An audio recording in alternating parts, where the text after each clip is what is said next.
Update guys, so 3:27 na. Ito yung sitwasyon dito ngayon. Medyo malakas na siya. Ito na. Andito na ata sa Batangas. Ito.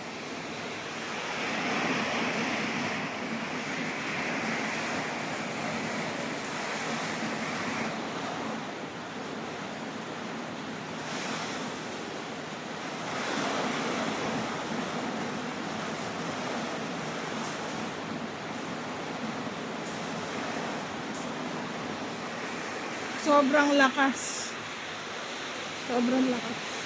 ng ulan. Ayun o.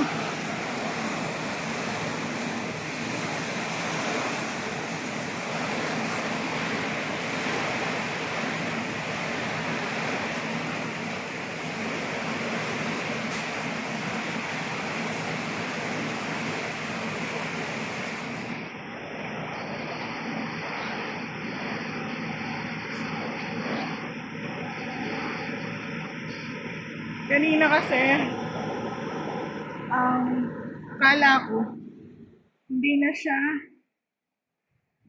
na lalakas kasi wala na eh. Look guys, oh, katakot.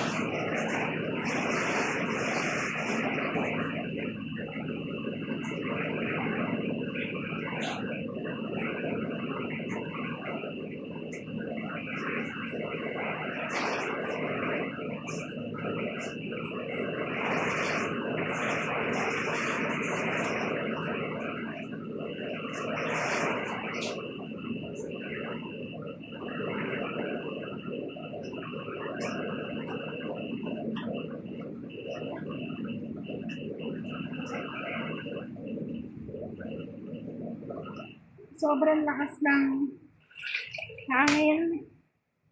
Malakas din yung ulan.